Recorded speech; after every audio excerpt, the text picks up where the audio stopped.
Namaskar, myself Vinay Kumar, and I again welcome you all to our new session of political theory. The topic which I'll be discussing in today's lecture, today's discussion, that is the social contract theory of origin of the state. यानी कि राज्य की उत्पत्ति के संबंध में जो सामाजिक समझौते का सिद्धांत है उसकी हम चर्चा करेंगे। टॉपिक बहुत ज़्यादा इम्पोर्टेंट है। सोशल कॉन्ट्रैक्ट थ्योरी इतनी इंपॉर्टेंट है कि कभी भी कोई एग्जाम्स हो, whether it is objective kind of examination question paper और whether it is a essay type of question paper, always contents are asked.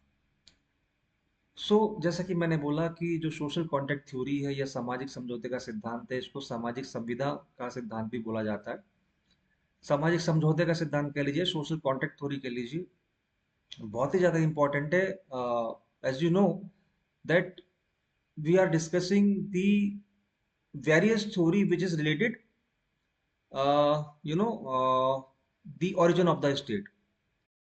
सो जहां तक राज्य की उत्पत्ति का संबंध है, जहां तक राज्य की उत्पत्ति का सवाल है, हमने बहुत सारी थ्योरीज डिस्कस कर ली। We have discussed so far the divine theory, we have discussed the evolutionary theory, we have discussed the, I would say that Marxist या मार्क्सवाद की जो विचारधारा है, Marxist theory of the origin of the state.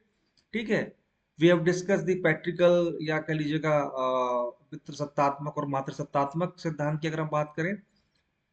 So far we have discussed many theories which are related with origin of state.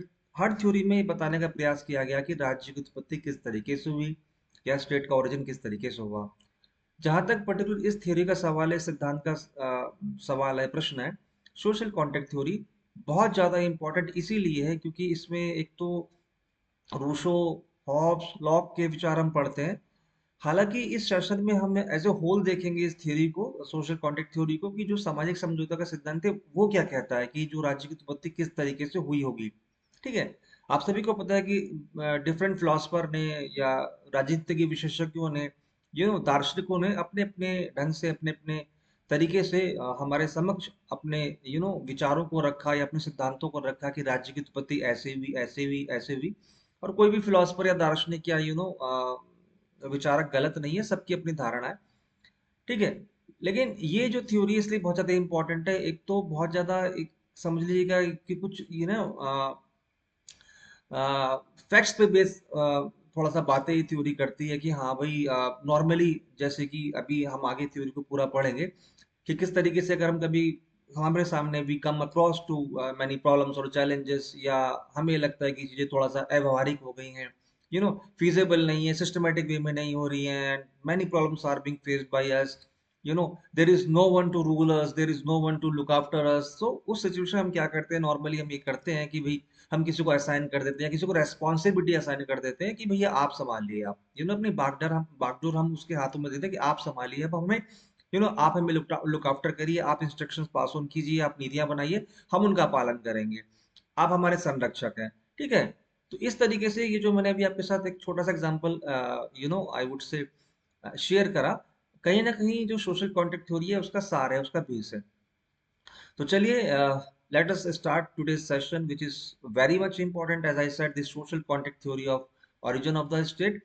ठीक है। I again request you all to please listen to me carefully because the session is going to be very much valuable, informative, as well as interesting. ठीक है। और pay attention to my words. So start करते हैं।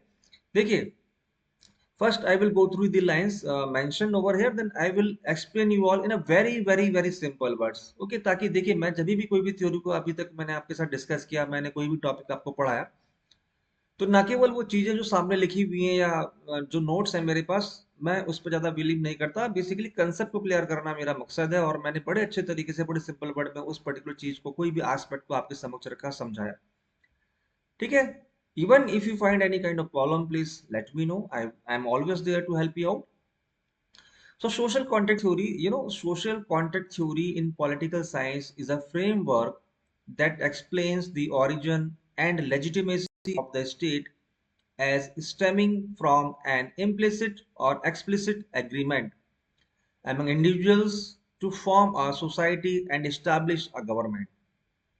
This theory posits that the state's authority is derived from the consent of the governed who agree to obey laws and accept certain constraints in exchange for protection and the benefits of organized society.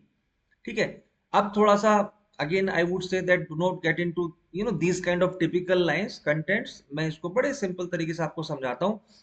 देखिए, social contract जो theory है, या फिर मैं बोलूँ कि जो सामाजिक समझौते का सिद्धांत है, या फिर जो सामाजिक संविदा का सिद्धांत है, इसमें इतना कंफ्यूज होने की जरूरत नहीं. इसको एक स्टोरी के रूप में पढ़िएगा.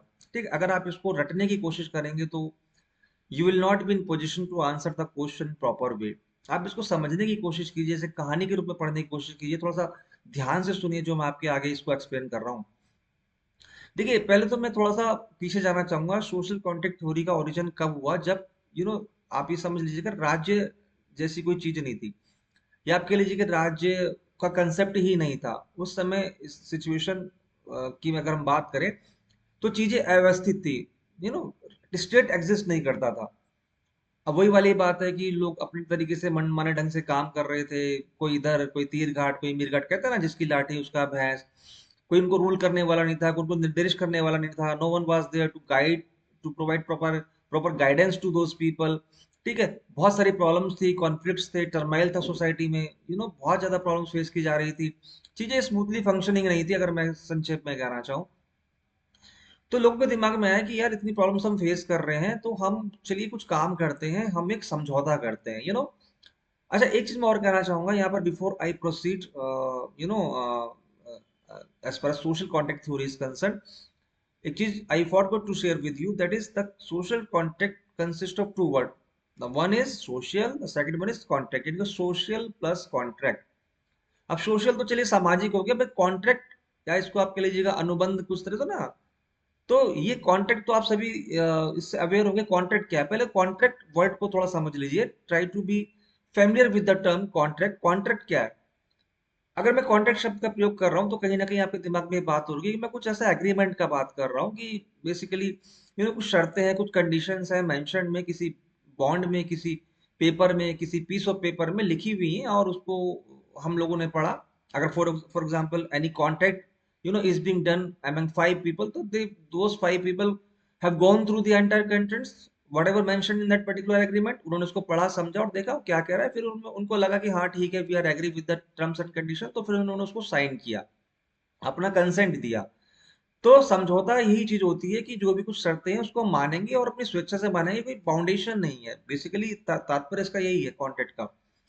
तो अब मैं फिर अपने टॉपिक पे आता हूँ कि सोशल कॉन्ट्रैक्ट की जो हम थ्योरी की हम बात कर रहे हैं. सोशल कॉन्ट्रैक्ट थ्योरी के अंतर्गत, जैसा कि मैंने आपको बोला, जो राज्य का ओरिजिन हुआ, जो इसकी उत्पत्ति हुई, जो सामाजिक अनुबंधन का सिद्धांत है, वो एक समझौते के आधार पे हुई. There was a social contract. अब हुआ क्या, जैसा कि मैं आपको बता रहा था कि चीजें अव्यवस्थित थी. ठीक है. कोई उनको रूल करने वाला नहीं था, कोई उन पर शासन करने वाला नहीं था, कोई उनको दिशा मार्गदर्शन करने वाला नहीं था. अच्छा, समाज से जुड़ी हुई जो लोग, बहुत सारी प्रॉब्लम्स थी, व्यक्तिगत समस्याएं थी, उनके उनके लिए कुछ प्रॉपर सॉल्यूशंस नहीं थे. जो समाज में कॉन्फ्लिक्ट्स थे, जो टर्माइल था, उस पे कुछ काम नहीं किया जा रहा था. कहते हैं ना, कोई दिशा निर्देश का पालन नहीं किया जा रहा था. तो चीजें बहुत ज्यादा, ये कह लीजिए कि अव्यवस्थित थी. यू नो सिस्टमेटिक वे में नहीं एग्जीक्यूट हो रही थी. तो फिर इस तरह लोगों के दिमाग में विचारधारा, एक ये कंसेप्ट आया, प्रत्यय आया कि चलिए हम लोग बैठते हैं और हम एक एग्रीमेंट या समझौते को साइन करते हैं और सहमति देते हैं, जिसके बेस पे ये होगा कि हम किसी एक पर्टिकुलर पर्सन को, व्यक्ति को, अपना जो सारा कुछ कार्यभार बागडोर सौंप देंगे, और फिर उसके बदले में वो हमें लुक आफ्टर करेगा. हमारी सुरक्षा का दायित्व उसके हाथ में होगा. वो इंश्योर करेगा कि we are in a safe and proper condition. जो भी है, जो भी कुछ चीजें समाज से जुड़ी हुई, व्यक्तिगत से जुड़ी हुई, व्यक्ति से जुड़ी हुई, संस्थाओं से जुड़ी हुई, कुछ भी चीज जो होंगी, प्रॉब्लम्स होगी, उसके पास उसका समाधान होगा. ठीक है. तो इस तरह का एग्रीमेंट हुआ. पहली बात तो, एक थ्योरी को बहुत सारे हमारे फिलोसफर हाइपोथेटिकल भी मानते हैं कि इस तरह का समझौता को कोई लिखित प्रमाण नहीं. एक थोड़ा सा बात इसमें दिमाग में रखिएगा आप, कि जो सोशल कॉन्ट्रैक्ट थ्योरी हमारे इतिहास में कोई ऐसा कोई प्रमाण नहीं है, क्योंकि एग्रीमेंट साइन हुआ था, कोई अंगूठा था या कुछ था. एक कह लीजिए कि हाइपोथेटिकल थ्योरी है. थोड़ा सा इस चीज को आप ध्यान में रखें. अगर कोई ऑप्शन आपको लगाने आ जाए कि सोशल कॉन्ट्रैक्ट थ्योरी क्या थी या इट वाज बेस्ड ऑन, तो आप कहेंगे हाइपोथेटिकल कंडीशन पे बेस्ड थी ये. तो फिर जैसे आपने देखा भी होगा कई बार हम लोग भी इस तरीके से करते हैं, जैसे मैंने बोला ना, परिवार होता है, फैमिली होती है। अब फैमिली में हमारे पिताजी होते हैं, जैसे अगर पितृ सत्तात्मक है तो पिता के हाथ में बागडोर है, मातृ सत्तात्मक है तो माता के हाथ में बागडोर है चीजों को संभालने की, लुक आफ्टर करने की, कैरी करने की, इंस्ट्रक्शन गाइडेंस देने की। अब जैसे मैंने आपको बता दी, जब हम अगर सिंधु घाटी सभ्यता की अगर बात करते हैं, इंडस वैली सिविलाइजेशन की बात करते हैं, तो वो जो थी मातृ सत्तात्मक परिवार या फैमिली थी। यानी कि उस फैमिली में माता का रोल, मुखिया माता हुआ करती थी, उसके इंस्ट्रक्शन निर्देशों का पालन होता था, वो परिवार का भरण पोषण करती थी। और इसके बाद जो वैदिक वैदिक पीरियड आया, वैदिक एरा आया, उसमें क्या हुआ कि वो पितृसत्तात्मक परिवार पे बेस्ड था, कंसेप्ट पे बेस्ड था, जहां पर पिता का रोल, पिता मुखिया होता था।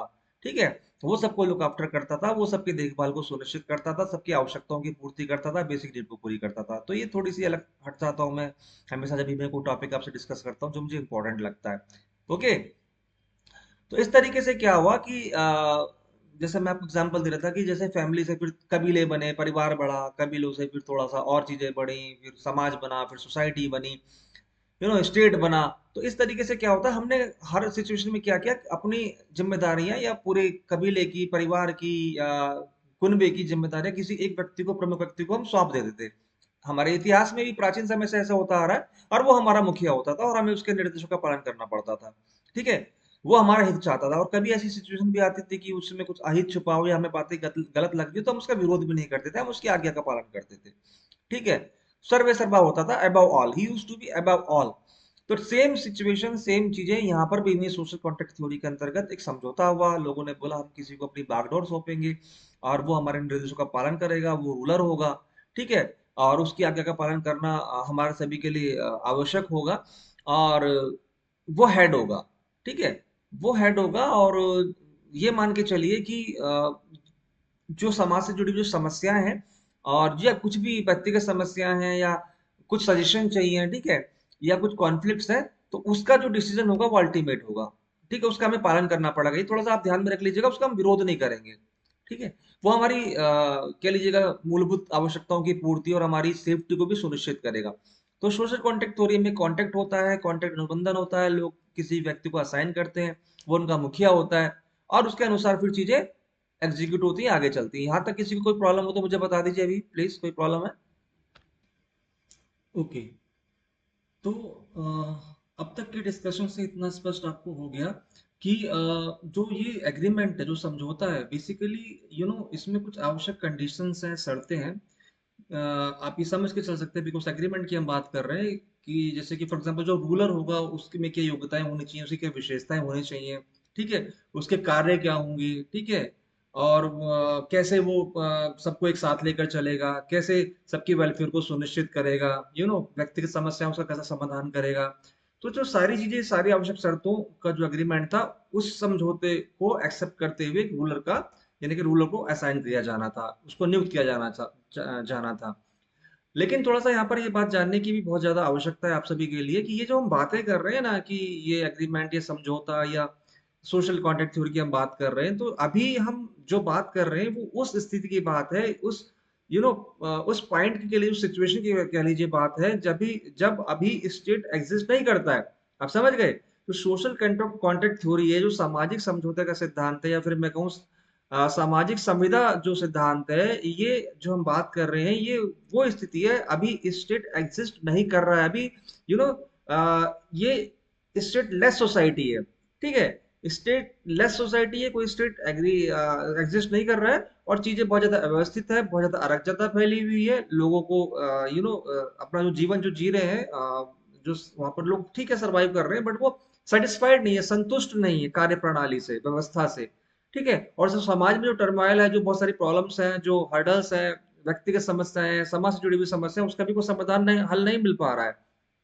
ठीक है, तो हालांकि रूसो, हॉब्स आदि लोगों ने भी इस सोशल कॉन्ट्रैक्ट थ्योरी को बड़े विस्तार से अपने अपने तरीके से समझाने की कोशिश करी, बट वो हमारा एक अलग टॉपिक रहेगा, जहां पर हम स्पेशली रूसो, हॉब्स या लॉक के विचार पढ़ेंगे सोशल कॉन्ट्रैक्ट थ्योरी के पर्सपेक्टिव में। फिलहाल एज ए होल थ्योरी को लेके चल रहे हैं हम, सोशल कॉन्ट्रैक्ट थ्योरी। तो आप समझ गए कि इस तरीके जो समझौता है, मैंने इस चीज को बहुत ज्यादा इम्फोसाइज दिया है, ये समझौता, ये सोशल कॉन्ट्रैक्ट जो थियरी की हम बात कर रहे हैं, अभी वो सिचुएशन है जहां पर स्टेट सर्वाइव नहीं कर रहा है, जो सोसाइटी है, जो समाज है, वो क्या है, वो स्टेट लेस सोसाइटी है। आई होप इतनी बात समझ में आई आपको। और हाँ, यहाँ पर एक बात मैं और आप लोगों के समक्ष लाना चाहूंगा कि जैसे कि मैंने बोला कि स्टेटलेस सोसाइटी है, स्टेट सर्वाइव या एग्जिस्ट नहीं कर रहा है। तो इसको जो रूसो, हॉब्स और लॉक जो संज्ञा देते हैं, वो बोलते हैं कि स्टेट ऑफ नेचर। अब स्टेट ऑफ नेचर का भी बहुत ज्यादा प्रयोग किया गया है। ये वर्ड बहुत ज्यादा इंपॉर्टेंट है आपके लिए जब ओरिजिन ऑफ स्टेट की बात करते हैं पॉलिटिकल साइंस डिसिप्लिन के अंतर्गत। तो स्टेट ऑफ नेचर क्या है? तो स्टेट ऑफ नेचर एक ऐसी स्थिति है या कि सिचुएशन है जो बिल्कुल लोग नेचर यानी कि प्रकृति पर आश्रित है, लोग प्राकृतिक जीवन को लीड कर रहे हैं, वो लोग प्रकृति द्वारा प्रदत्त जो संसाधन है उसका भोग कर रहे हैं और प्राकृतिक रूप से जी रहे हैं। कोई स्टेट नहीं है, कुछ रूल्स नहीं है, कोई पॉलिसीज नहीं है, कुछ ऐसी कोई कंडीशंस नहीं है, टर्म शर्तें नहीं है, कुछ इस तरीके से नहीं है, बस प्राकृतिक जीवन को जी रहे हैं। अब इस स्टेट ऑफ नेचर की जो व्याख्या जॉन या फिर मैं कहूँ लॉक या हॉब्स ने अपने अपने तरीकों से करी। तो सोशल कॉन्ट्रैक्ट थ्योरी की अगर हम बात करें, इसमें जो विचारक हैं या दार्शनिक हैं हमारे, और रूसो तो बहुत बड़े प्रकृतिवाद भी रहे हैं। प्रकृति को उन्होंने सर्वे सर्वा माना है, प्रकृति अबव ऑल है, कुछ भी चीज संसार का नियम, प्रकृति से यूनिवर्स ब्रह्मांड सब कुछ प्रकृति पर डिपेंड है। प्रकृति के अकॉर्डिंग टू चलिए, नेचर के अकॉर्डिंग टू चलिए, अडेप्टेशन, ये सब चीजें प्रकृति की बात वो करते हैं। तो सीधी सी बात है, स्टेट ऑफ नेचर के अंतर्गत भी ये बात बोली गई कि हाँ, जो लोग वहां पर जो सामाजिक जीवन जी रहे हैं और प्राकृतिक सामाजिक जीवन, अभी स्टेट सर्वाइव नहीं करता है। ये बहुत इंपॉर्टेंट चीज है जो मैं आपके साथ शेयर कर रहा हूँ। अब हॉब्स, रूसो या लॉक बहुत सारी चीजें ये भी कहते हैं कि अब थोड़ी सी वो इसकी विशेषता बताते हैं कि ये उस सिचुएशन है, उस समय की सिचुएशन है जिसमें बहुत ज्यादा सिस्टमेटिक वे में नहीं है, बहुत ज्यादा अराजकता फैली हुई है, लोग जो जीवन व्यतीत कर रहे हैं, उसमें बहुत सारी परेशानियां हैं, समस्याओं का समाधान नहीं है, कोई प्रॉपर नीति नहीं है, एग्जीक्यूशन ऑफ द पॉलिसीज नहीं है, कोई गाइड करने वाला नहीं, कोई सपोर्ट करने वाला नहीं, कोई लुक आफ्टर करने वाला नहीं, कोई उनकी वेलफेयर को इंश्योर करने वाला नहीं है। ठीक है? तो हर कोई चाहता है ना कि हमें भी कोई गाइडेंस प्रोवाइड करे, जैसे हमारी फैमिली होती है, समाज होता है, तो हम बड़े निश्चित रहते हैं, बड़े रिलैक्स्ड रहते हैं कि हाँ, there is someone who will look after us या who will provide instruction for us. तो हमें बड़ा अच्छा फील होता है कि हाँ भाई ठीक है, एक तरह से एक मेंटल प्रेशर भी कम होता है कि अब हमारी जिम्मेदारी को कोई और वहन कर रहा है, या बैकडोर हमारी सुख की सुरक्षा की मूलभूत आवश्यकताओं किसी और के हाथ में है। तो ठीक इसी तरीके से जो रूसो या हॉब्स या लॉ की समझाने की कोशिश करते हैं कि जो सोशल कॉन्ट्रैक्ट थ्योरी के अंतर्गत जो बातें करते हैं, जब चीजें इस तरह से अव्यवस्थित हो गई, अराजकता समाज में इतनी फैल गई, जहां पर लोगों को ये लगने लगा कि अब हमें कोई रूलर या शासक चाहिए कि जो इन सब समस्याओं को समाधान ढूंढ सके और एक सही रास्ता दिखा सके, वो पाथ वो हमें दिखाए जिसपे हम आगे बढ़े। और सीधी सी बात है, जो शासन की बागडोर है वो एक रूलर के हाथ में चली जाए। तो ये स्टेट ऑफ नेचर कह लीजिए, स्टेटलेस सोसाइटी कह लीजिए, अगर आपसे कोई पूछे तो क्या बोलेंगे आप? समाज की प्राकृतिक अवस्था। यानी कि उस दौरान, उस कंटेम्प्रेरी सिचुएशन के अंदर मैं बात करूं कि जो लोग वो जो जीवन व्यतीत कर रहे थे, वो एक स्टेटलेस सोसाइटी था, वो प्राकृतिक जीवन पर निर्भर थे। ये चीज हमेशा आप थोड़ा सा ध्यान में रखेगा, बहुत ज्यादा इंपॉर्टेंट है। कई बार पूछा भी गया है इस चीज को कि स्टेट ऑफ नेचर क्या है। तो प्लीज, आई होप कि आप इसको डिस्क्राइब कर देंगे। तो अभी तक के डिस्कशन में सीधी सी बात है, एक क्लियर कट बात आप सभी के समक्ष ये तो निकल कर आ रही होगी कि जो समझौता है, पहली बात तो एक हाइपोथेटिकल कॉन्टेक्ट की हम बात करें, सोशल कॉन्टेक्ट थ्योरी की बात करें हम ओरिजिन ऑफ स्टेट के अंतर्गत। दूसरा, इसमें जो लोग थे, जो पीपल थे, जो कि एग्रीमेंट तो लोगों के बीच में होगा, लोगों के समक्ष में होगा, सभी लोगों ने उस एग्रीमेंट से सहमति देने के पश्चात उन्होंने ये डिसाइड किया कि चलिए अभी अब हम एक अपना रूलर या कुछ शासक नियुक्त करेंगे और अपने सभी अधिकार हम उसको सौंप देंगे, हम उसको अपने पे रूल करवाएंगे, शासन करवाएंगे। ठीक है? वो हम पे रूल करेगा। और वो क्यों करेगा? क्यों करेगा वो रूल? वो रूल इसलिए करेगा, वो हम पे शासक इसलिए करेगा, शासन इसलिए करेगा क्योंकि वो हमें प्रोटेक्शन भी देगा। ठीक है? हमारी वेलफेयर को सुनिश्चित करेगा, हमारी जो बेसिक नीड, मूलभूत या बेसिक नीड्स की पूर्ति होगी। ठीक है? इंश्योर करेगा हमारी सेफ्टी को, हमारी सिक्योरिटी को, इसीलिए तो देंगे हम उसको ये अपॉर्चुनिटी, अधिकार, राइट, हम पे वो रूल करे। तो ये थी सोशल कॉन्ट्रैक्ट थ्योरी। ठीक है? अब मुझे एक बात बताइए, फॉर एग्जाम्पल हम प्रेजेंट सिनेरियो में बात करें, डेमोक्रेसी प्रिंसिपल्स की हम बात करते हैं। ठीक है? इन प्रेजेंट सिनेरियो, तो जैसे कि आपने फॉर एग्जांपल को हमारी जो गवर्नमेंट है, स्टेट गवर्नमेंट है या फिर केंद्र सेंट्रल गवर्नमेंट है, तो अभी for example our prime minister is Modi ji. तो आप मोदी जी, जो भी वहाँ सेंट्रल से रूल्स रेगुलेशंस, जो भी पॉलिसीज वगैरह जो रिलीज होती है, जो पास होती है, जो इम्प्लीमेंट होती है, तो एज ए सिटीजन हम उसका पालन करते हैं नहीं करते? या मैं इसको इस तरह से बोल सकता हूँ कि जो भी वो हमें आज्ञा देते हैं, हमारे वेलफेयर के लिए हम उसको उसका पालन करते नहीं करते, हम उसको रिवॉर्ड विरोध तो नहीं करते, क्योंकि हमें पता है वो हमारे फेवर में है, हमारे फेवरल चीजें बात कर रहे हैं, वो हमारे हमारे हित की बात कर रहे हैं। ठीक है, तो हमने ही तो चुना उनको, हमने तो इलेक्ट किया, हमें तो सत्ता मिला है। तो सेम चीज यही है, इस तरह से स्टेट फॉर्मेशन हुआ। तो हमने उनको चुना, हमने सरकार को चुना, हमने बोला कि आप हम पे शासन कीजिए। ठीक है, आप हमारे शासक हैं, आप हमारे रूलर हैं, आप हम पे शासन कीजिए। हालांकि वो बात अलग है, लोकतंत्र डेमोक्रेसी सिनेरियो में हम जो कोई भी चीज अगर एनार्की, अगर ऐसी कुछ सिचुएशन क्रिएट होती है, कुछ गलत होता है, तो हम उसके खिलाफ आवाज उठाते हैं। डेमोक्रेटिक राजनीति की अपनी एक अलग विशेषता है। लेकिन हाँ, हम अपने ऊपर शासन तो करवा रहे हैं, हम ही नियुक्त कर रहे हैं कि हमें कौन सा नेता चाहिए, कौन सा पॉलिटिशियन चाहिए, कौन सा लीडर चाहिए, है ना, किसमें लीडरशिप अच्छी क्वालिटी है। इसी तरीके से उस समय, उस दौरान जब स्टेट ऑफ नेचर की मैंने बात करी थी, जब स्टेट सर्वाइव या स्टेट एग्जिस्ट नहीं करता था, जब अराजकता थी समाज में, जब उनके पर रूल करने वाला नहीं था, जब चीजें सिस्टमैटिक नहीं थी, तब उन्होंने ये अधिकार किसी एक व्यक्ति को सौंपा। और इस तरीके से ओरिजिन हुआ एक आर्टिफिशियल स्टेट का। एक थोड़ी सी बात यहाँ पर रखिएगा, I would like I would like to you all to please pay attention to this particular word, कि एक तरह से या इस तरीके से आर्टिफिशियल स्टेट का ओरिजिन होता है। ठीक है, रूलर शासक करता है, और जो जनता है, जो समाज की जो जनता है, या जो सिटीजन ऑफ द सोसाइटी, वो अपने ऊपर शासन करवाते हैं। इसलिए नहीं करवाते कि मतलब उनको कोई कष्ट हो या कुछ उनको प्रॉब्लम को फेस करना पड़े, बल्कि इसलिए कराते हैं क्योंकि जो प्रॉब्लम्स कम हो, उन पर शासन हो, तो उनको प्रोटेक्शन भी मिले, उनकी सेफ्टी को इंश्योर किया जाए, उनको सिक्योरिटी को इंश्योर किया जाए। ठीक है, तो इस तरीके से वो रूलर अपॉइंट करते हैं।